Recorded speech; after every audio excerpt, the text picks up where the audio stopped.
கேபியோட idea கேட்டுட்டு பூமி எப்படியாவது தத்தெடுக்கிற ப்ராசஸை நான் தடுப்பேன்னு சொல்லிட்டு போறா.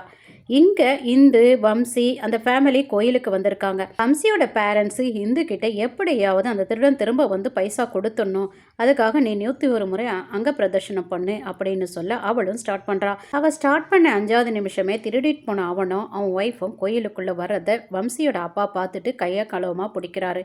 நீ தானடா திருடிட்டு போனேன்னு சொல்லி அடிக்க, உடனே பக்கத்துல இருக்கவங்க எல்லாம் என்ன சார் பண்ணா, என்ன திருடனான்னு கேட்க இவர் சொல்ல, கூட இருந்தவங்க எல்லாம் அந்த திருடனை அடிக்கிறாங்க. உடனே அந்த திருடன் சொல்றான், நானா திருடல, உன் பையன் கொடுத்த ஐடியா தான், அதுவும் எனக்கு 10,000 ரூபாய் கொடுத்து அந்த பணத்தை திருட சொன்னான் அப்படின்னு சொல்ல, வம்சியோட அப்பா ஏண்டா ராஸ்கல் நீயா இப்படி பண்ணேன்னு சொல்லிட்டு பலான்னு கன்னத்துல அரைகிறாரு.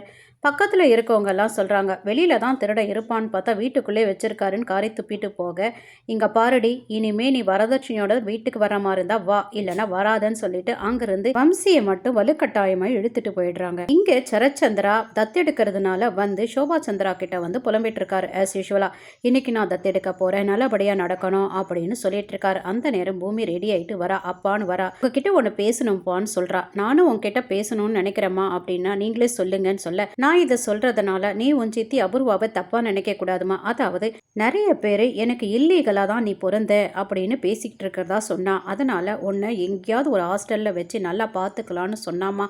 ஆனா என் மனசு தான் இடம் கொடுக்கல. ஜோபா, இங்க பாரு, நம்ம பொண்ணு பூமி, இவளை நான் இன்னைக்கு தத்தெடுக்க போறேன், உன்னோட ஆசீர்வாதம் அவளுக்கு கண்டிப்பா வேணும். நம்ம பொண்ணு எங்க இருக்கான்னு தெரியல, அவள் வந்தாலும் இவளும் நம்ம பொண்ணு தான் அப்படின்னு ஃபோட்டோ கிட்ட பேசுகிறாரு. இங்கே பாரு பூமி, ககன் கிட்டேருந்து உன்னை காப்பாற்றணுன்றதுக்காக நான் உன்னை தத்தெடுக்கலை. என் மனப்பூர்வமாக உன் மேலே நான் அன்பு அதிகமாக வச்சுருக்கேன், அதனால தான் நான் உன்னை தத்தெடுக்கிறேம்மா. இந்த அப்பாவை நீ புரிஞ்சுப்ப இல்லைம்மா அப்படின்னு கேட்க கண் கலங்கே நிற்கிறா. ஏமா கண் கலங்குற, உங்கள் மகளாக போகிற சந்தோஷம்ப்பா அப்படின்னு சொல்ல, இந்த நேரத்தில் இப்படியெல்லாம் கண் கலங்கக்கூடாது, இந்த அம்மா கையால் தானே நீ தத்தெடுக்கணும்னு ஆசைப்பட்ட, போய் ஆசீர்வாதம் வாங்கிக்கோ அப்படின்னு சொல்லிட்டு அவர் அங்கேருந்து கிளம்புறாரு.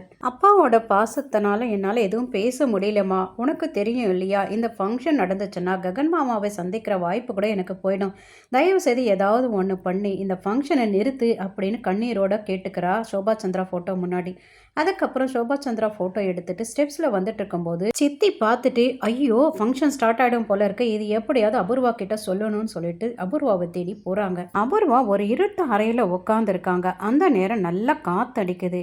இந்த சோபா சந்திரா வந்து பேசுகிற மாதிரி இந்த அபூர்வாவுக்கு கேட்குது. என்ன அபூர்வா, ரொம்ப பயத்தில் உட்காந்துருக்க போல இருக்கு, உனக்கு தோல்வினா என்னன்னே தெரியாமல் உட்காந்துருக்க, உனக்கு என் பொண்ணு தோல்வியை கற்றுக் கொடுக்க போகிறா இன்னைக்கு, என் எல்லா சொத்தையும் உன் பேரில் மாற்றி எதுக்கிட்ட திமுரு ஆணவத்தில் ஆடிக்கிட்டு இருக்க இல்லை, உனக்கு முதல்ல தோல்வியை சொல்லி கொடுக்குறா அப்படின்னு சொல்லி, சோபாச்சந்திரா அக்கா அப்படின்னு அபூர்வா பயத்தோட கூப்பிட, யாரடி உனக்கு அக்கா, நீ யாருன்னு தெரியாத வரையிலும் தான் நான் உனக்கு அக்கா, இப்போ நீ யாருன்னு எனக்கு தெரிஞ்சதுக்கப்புறம் நான் தாண்டி உன்னோட முதல் எதிரி, உன் சாவை எதிர்பார்த்துட்டு இருக்க முதல் எதிரி நான் தாண்டி, இன்னைக்கு என் பொண்ணு உனக்கு தோல்வியை சொல்லி கொடுக்க போறா அப்படின்னு சொல்ல, இல்லை நான் அதை நடக்க விடமாட்டேன் அப்படின்னு சொல்ல, நடக்கும் அப்படின்னு சோபாச்சந்திரா சொல்ல, நான் நடக்க விடமாட்டேன்னு ரூமெல்லாம் சுற்றிக்கிட்டே இருக்காங்க.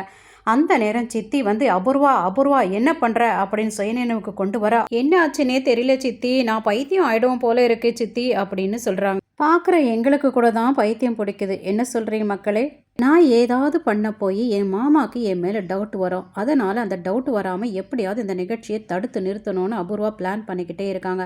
என்ன பண்ணுறதுன்னு பெனாத்திக்கிட்டே இருக்கும்போது, நான் தடுத்து நிறுத்துறேன்னு வரா இந்த நட்சத்திரா. என் அம்மா உடம்புல ஓடுற அதே பிளட் தான் என் உடம்புல ஓடுது, அதனால் எப்படியும் நான் தடுத்து நிறுத்துவேன் அப்படின்னு சொல்ல ஒரு பெரிய நம்பிக்கை வருது அபூர்வாக்கு. இந்த கோயிலிருந்து எங்கே போகிறதுன்னு தெரியாமல் எங்கேயோ போயிட்டுருக்கா. வம்சி கால் பண்ணுறாரு, அவாய்ட் பண்ணுறா எடுக்கிறது.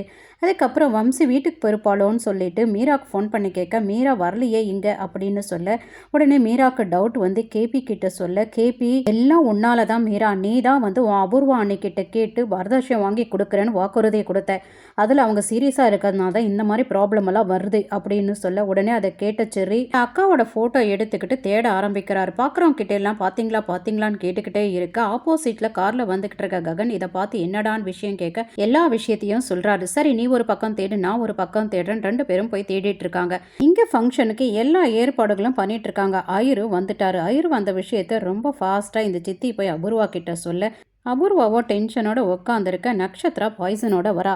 ஏய், இந்த பாய்சன் நீ பூமிக்கு வச்சு கொல்ல போறியா? அப்பாடா, இனிமே இந்த பீடை ஒளியும் அப்படின்னு சித்தி சொல்ல, பூமிக்கு இல்லை இது அம்மாக்குன்னு சொல்றா.